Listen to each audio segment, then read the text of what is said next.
പായസത്തിനൊരു variety പിടിച്ച് ഞാനിന്ന് ഒരു മില്ലറ്റ് പായസമാണ് തയ്യാറാക്കിയത്. മില്ലറ്റിലെ ഏത് തരം മില്ലറ്റ് യൂസ് ചെയ്ത് നിങ്ങൾക്ക് ഈ പായസം തയ്യാറാക്കാവുന്നതാണ്. കൂടോ മില്ലറ്റ് ഉപയോഗിച്ചാണ് ഇന്നത്തെ പായസം ഞാൻ തയ്യാറാക്കിയിരിക്കുന്നത്. അല്പം ചെറുപയർ പരിപ്പും കൂടി ചേർത്തിട്ടുണ്ട്. കൂടോ മില്ലറ്റ് 1 കപ്പ്, ചെറുപയർ പരിപ്പ് 1/2 കപ്പ്, പിന്നെ പായസത്തിന് ആവശ്യമായ കുറച്ച് കിസ്മിസും അണ്ടിപ്പരിപ്പും, പിന്നെ കുറച്ച് ഏലക്ക, നെയ്യ്, പിന്നെ ശർക്കര, തേങ്ങാപ്പാലാണ് നമ്മൾ പായസത്തിലൂടെ ഉപയോഗിക്കുന്നത്. കുക്കറിലേക്ക് കുറച്ച് നെയ്യ് ഒഴിച്ചു കൊടുക്കാം. ഇനി അതിലേക്ക് ചെറുപയർ പരിപ്പ് കഴുകി സോക്ക് ചെയ്തതിന് ശേഷം സ്ട്രെയിൻ ചെയ്തെടുത്തതാണ്. നന്നായിട്ട് നെയ്യിലിട്ടൊന്ന് വഴറ്റിയെടുക്കാം. ചെറുപയർ പരിപ്പ് നെയ്യിൽ വറുത്തെടുക്കുമ്പോൾ നല്ലൊരു മണമാണ്.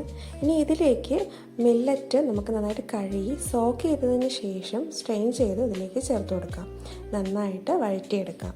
ഇതിലേക്ക് നമുക്ക് ആവശ്യമായിട്ടുള്ള വെള്ളം കൂടി ചേർത്ത് നന്നായിട്ട് ഒന്ന് തിളച്ചതിന് ശേഷം നമുക്കൊന്ന് അടച്ചു വെച്ച് വേവിച്ചെടുക്കാം. ഒരു 2 മുതൽ 3 വിസിൽ വരെ മതിയാവും. നമുക്ക് നന്നായിട്ട് മില്ലറ്റൊക്കെ വെന്ത് കിട്ടുന്നതാണ്. ഇനി വേറൊരു പാനിലേക്ക് കുറച്ച് ശർക്കര ചേർത്ത് അതിൽ കുറച്ചുകൂടി വെള്ളം ചേർത്ത് നമുക്ക് ശർക്കര ഉരുക്കിയെടുക്കാം. ശർക്കര ഉരുക്കിയതിന് ശേഷം ഒരു അരിപ്പ ഉപയോഗിച്ച് അരിച്ച് മാറ്റി വയ്ക്കാം. പ്രഷർ റിലീസായതിന് ശേഷം നമുക്ക് കുക്കറൊന്ന് ഓപ്പൺ ചെയ്ത് നോക്കാം. മില്ലറ്റ്സൊക്കെ നന്നായിട്ട് വെന്തിട്ടുണ്ട്. ചെറുപയർ പരിപ്പും മില്ലറ്റും നന്നായിട്ട് ഉടച്ചെടുക്കുക. ഇനി ഇതിലേക്ക് ഉരുക്കി വെച്ചിരിക്കുന്ന ശർക്കര പാനി ചേർത്ത് കൊടുക്കാം. മധുരത്തിൻ്റെ അളവിനനുസരിച്ച് ശർക്കരപ്പാവ് ചേർത്ത് കൊടുക്കാവുന്നതാണ്. ഇനി ശർക്കരപ്പാവും ഈ മില്ലറ്റിൻ്റെ മിക്സുമായിട്ട് നന്നായിട്ട് മിക്സ് ചെയ്തെടുക്കുക. ഇനി ശർക്കരപ്പാവിൽ മില്ലറ്റ് നന്നായിട്ട് വറ്റിച്ചെടുക്കണം. ശർക്കരപ്പാനിയിൽ വഴറ്റുമ്പോഴാണ് പായസത്തിന് എപ്പോഴും ടേസ്റ്റ് കൂടുന്നത്. ഇനി നെയ്യും കൂടി ചേർത്ത് നന്നായിട്ട് വഴറ്റിയെടുക്കുക. ഇനി പായസത്തിന് ആവശ്യമായിട്ടുള്ള തേങ്ങാപ്പാൽ ചേർത്ത് തുടങ്ങാം. തേങ്ങയുടെ 2ാം പാല് 1 കപ്പ് ചേർത്ത് നന്നായിട്ട് ഇളക്കി യോജിപ്പിക്കുക. ഇനി ഇതിലേക്ക് നന്നായിട്ട് മിക്സ് ചെയ്തതിന് ശേഷം വീണ്ടും 1 കപ്പ് 2ാം പാല് ചേർക്കുക. 2 കപ്പ് 2ാം പാല് ചേർത്താണ് ഞാനിവിടെ പായസം മിക്സ് ചെയ്തെടുക്കുന്നത്.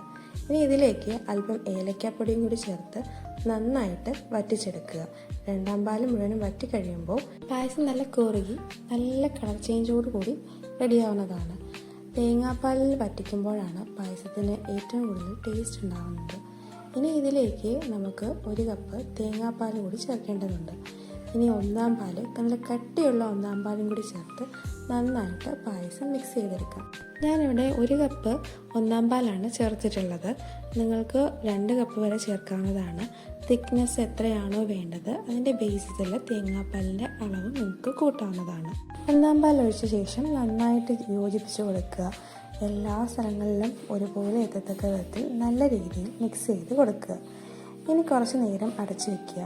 ഈ ടൈമിൽ നിങ്ങൾക്ക് വേണമെങ്കിൽ ചുക്കുപൊടിയും കൂടി ആഡ് ചെയ്ത് കൊടുക്കാവുന്നതാണ്. ഞാനിവിടെ ഏലക്കപ്പൊടി ഉപയോഗിച്ചിട്ടാണ് പായസം തയ്യാറാക്കിയിരിക്കുന്നത്. ഏലക്കപ്പൊടിയും ചുക്കുപൊടിയും ഒരുപോലെ തന്നെ പായസങ്ങൾക്ക് ഉപയോഗിക്കാവുന്നതാണ്. ഏതുതരം മില്ലറ്റ് യൂസ് ചെയ്തും നിങ്ങൾക്ക് പായസം തയ്യാറാക്കി നോക്കാവുന്നതാണ്. ഇപ്പോൾ ഇവിടെ പായസം കറക്റ്റായിട്ട് വന്നിട്ടുണ്ട്. ഇനി ഇതിലേക്ക് നമുക്ക് അല്പം കാഷ്നട്ട്സും കിസ്മിസും കൂടി വറുത്തിടാം. ഒരു പാനിലേക്ക് നെയ്യ് ചേർത്ത് കുറച്ച് കിസ്മിസും കാഷ്നട്ട്സും കൂടി ഇട്ട് നന്നായിട്ട് വറുത്ത് കോരി നമുക്ക് ഈ പായസത്തിലോട്ട് ചേർത്ത് കൊടുക്കാം.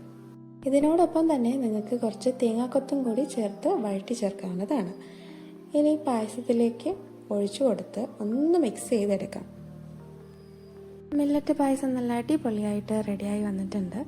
അപ്പോൾ ഇതുപോലെ വെറൈറ്റി പരീക്ഷണങ്ങൾ നിങ്ങളും ചെയ്തു നോക്കാറില്ലേ? മറക്കാതെ ട്രൈ ചെയ്ത് നോക്കുക ഈ മില്ലറ്റ് പായസം. അപ്പോൾ ശരി, വീണ്ടും കാണാം. ബൈ.